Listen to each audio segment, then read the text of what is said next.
Sins of the past. Alex Gardner has always felt like he knows his wife. 8 years together, 3 of them married, a shared apartment in Los Angeles, traditional Sunday breakfasts, and plans for the future. Their relationship was strong. No quarrels, no secrets. But that night changed everything. He returned home earlier than he had planned. A work meeting was canceled, and he decided to surprise Emily. He bought her favorite wine and thought about ordering dinner. When he entered the apartment, it was quiet. Emily's phone was on the kitchen table. The screen lit up with a message. "Tomorrow at 10 p.m. As usual?" An unfamiliar number. Alex felt his heart pounding in his chest. He was not a jealous man, but this short text made him nervous. The usual? What did it mean?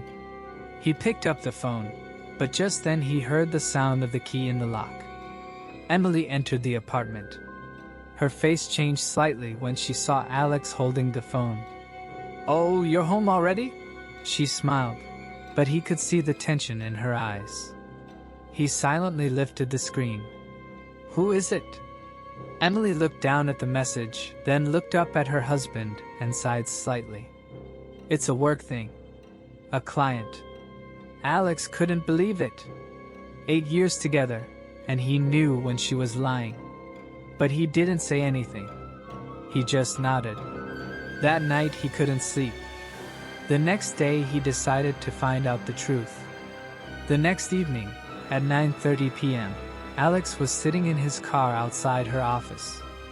At 9:55 p.m., she came out. High heels, black dress, red lipstick. This was not how she dressed for work. Alex started the engine and quietly followed. Emily did not return home. She arrived at the Blackwood Hotel on the outskirts of the city. She entered through the side entrance. 5 minutes later, the windows of one of the rooms on the 3rd floor lit up. Alex held his breath.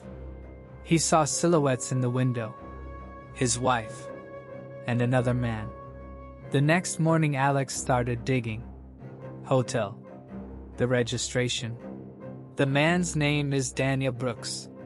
But Daniel Brooks had died 3 years ago. Alex looked at the photo online, and his heart sank. The photo was of the same man from the window. But how? He checked again. Daniel Brooks had been missing for 3 years. The police thought he was dead. But he saw him yesterday, alive, and with his wife. That night, Alex followed her again. But this time he entered the hotel after her. On the 3rd floor, he heard voices. He went to the door and peered through the crack. Emily was standing in front of Daniel. Her hand was touching his chest, and her voice was gentle. "I missed you." Alex felt his fists clench. "I miss you too," Daniel replied. And then Alex saw his eyes. They were black. Like a void. He backed away. His breathing became labored. And then he heard his voice behind him.